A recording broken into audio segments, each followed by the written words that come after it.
परम प्रेममय युग पुरुषोत्तम श्री ठाकुर अनुकूल चंद्र जी के श्री चरणों में मेरा शतकोटि प्रणाम। सभी को मेरा आंतरिक तथा प्राणान्वित जय गुरु। किसी भी व्यक्ति का भाग्य उसके पूर्व जन्म के कर्मों के आधार पर निश्चित होता है, परंतु व्यक्ति अपने कर्मों से भाग्य बदल सकते हैं। कर्म करने से ही भाग्य का रास्ता खुलता है। अपने भाग्य के विधाता आप स्वयं हैं। व्यक्ति अपने प्रयत्नों द्वारा भाग्य को बदल सकता है। श्री श्री ठाकुर जी के पास एक सज्जन ने आकर प्रश्न किया, भाग्य क्या है? ठाकुर जी ने उत्तर देते हुए उसे कहा, हम जैसा कर्म करते हैं वैसा ही बोध तथा ज्ञान होता है। यही बोध अपने अनुसार कार्य करवाती है और यही भाग्य बन जाती है। भाग्य के सृष्टिकर्ता हम खुद हैं। भाग्य का अर्थ है भजन फल या कर्म फल। भजन फल शब्द में जो भज है, इसका अर्थ है भक्ति, अनुराग, सेवा, आश्रय, प्राप्ति, दान इत्यादि। बहुत से लोग पिछले जन्मों में बहुत से अच्छे कार्य किए होते हैं, जिसका फल उन्हें इस जन्म में मिलता है। जिस कारण कुछ लोगों का जीवन देखने पर हमें ऐसा लगता है उसने तो कुछ भी अच्छा कर्म नहीं किया, फिर भी आज इतना भाग्यवान है। परंतु ऐसा नहीं है। कुछ पाने के लिए कुछ करना पड़ता है। कोई पूर्व जन्म के अच्छे कर्मों के कारण आज सुख पाता है, तो कोई बुरे कर्मों के कारण आज दुख भोग कर रहा है। परंतु पूर्व जन्म की अच्छे बुरे कर्मों की बात पर पूरी तरह निर्भर ना करें, क्योंकि ठाकुर जी ने कहा है, करना ही है पानी की जननी। भाग्य की बात सोचकर आलसी होने पर लोग कदम कदम पर असफल होते हैं। इस पृथ्वी पर जिसे जो भी मिला है कार्य करने पर मिला है। बिना किए किसी को कुछ भी नहीं मिलता। आज आप जो भी करेंगे उसका फल आपको मिलेगा, चाहे इस जन्म में नहीं तो आने वाले समय में। हम अपने किए कर्मों के अनुसार ही दक्षता, बुद्धि और चरित्र का विकास करते हैं। भाग्य को अस्वीकार नहीं किया जा सकता, परंतु इसे बदला जा सकता है। हमारा भाग्य जो भी है हमारी ही रचना है और हम चाहे तो इसे बदल सकते हैं, परंतु बहुत कठोर परिश्रम तथा इच्छा चाहिए।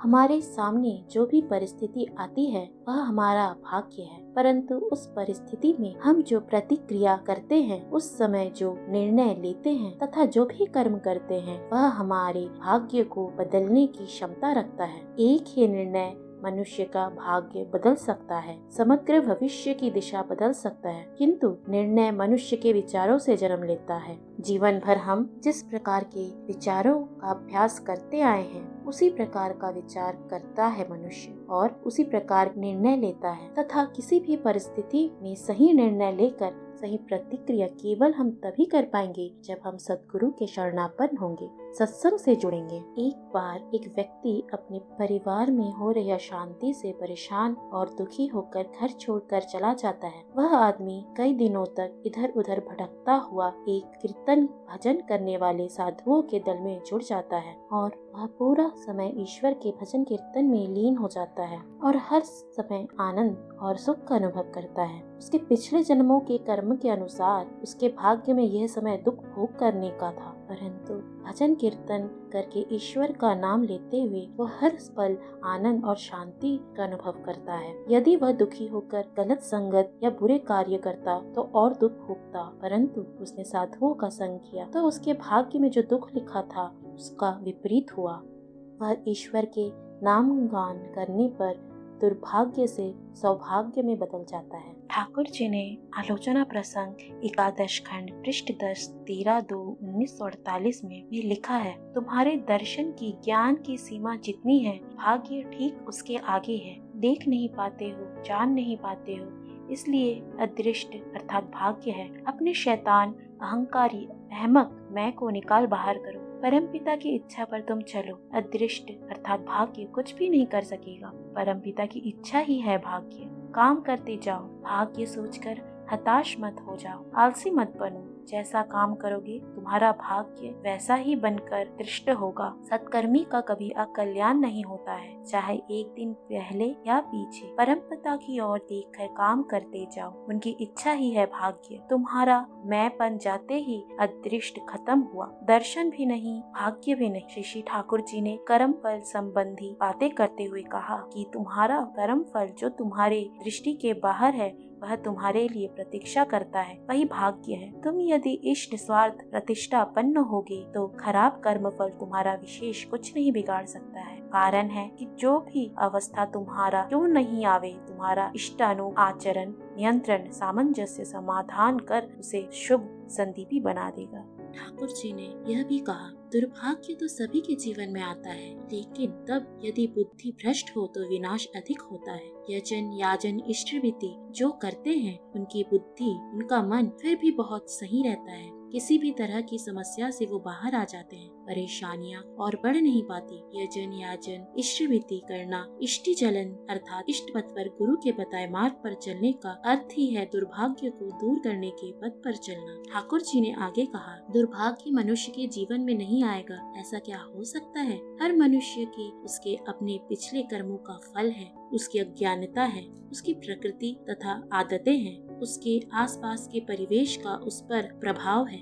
ऐसे बहुत से कारण हैं जो दुर्भाग्य को आप तक पहुंचाने का रास्ता दिखाती है। इस रास्ते को बंद करने के लिए ही यजन याजन इष्टवृत्ति की आवश्यकता है। इस जन्म पिछले जन्म स्वयं की दूसरों की एक साथ सबकी अंत काल तक इस संसार को कल्याण के लिए यजन याजन इष्टवृत्ति पालन करना चाहिए। अगर आप इन तीनों में से एक भी छोड़ देते हैं तो आप बहुत कुछ खो देंगे। श्री ठाकुर ने कहा, परमात्मा चाहते हैं कि आप अपने परिवार के साथ सुखी रहें, परंतु आप परम पिता को छोड़कर यदि केवल अपने परिवार को सबसे ज्यादा महत्व देते हैं तो आप सही तरीके से परिवार को भी चला नहीं पाएंगे। परिस्थितियों के वश में आकर गुरु के अभाव में बुद्धि तथा विवेक से सही निर्णय नहीं ले पाएंगे तथा दुख भोग करेंगे। स्मरण रखिएगा, यह संसार परिवार धन संपदा जो कुछ भी है परम पिता की देन है। इतनी सी बात अगर आपके मन में रहे तो कोई समस्या नहीं होगी। हमेशा इस बात को अपने मन में याद रखें, यह सब परम पिता का है। हम इस पृथ्वी पर खाली हाथ अकेले आए थे और ऐसे ही खाली हाथ अकेले चले जाना है। यह सब यही रह जाएगा तथा बार बार मन को यह याद दिलाए और ऐसा ही मानकर जीवन को चले। ऐसा सोचने की आदत डालें, तब जाकर यह आपका संस्कार बन जाएगा और तभी आप किसी भी परिस्थिति में सही निर्णय लेकर अपने भाग्य को बदल सकते हैं। मेरा यह वीडियो अगर आपको पसंद आया हो तो लाइक करें और सब्सक्राइब करें तथा मेरा आप सभी से निवेदन है कि ठाकुर जी की बातों को, उनके आदर्शों को दूसरे तक पहुंचाएं। इस वीडियो को दूसरों को शेयर करें तथा अपने साथ दूसरों का भी मंगल करें। अंत में मैं सभी की मंगल कामना उनके श्री चरणों में करती हूँ। सभी स्वस्थ रहे, खुश रहे, परम पिता आप सबका मंगल करे। जय गुरु।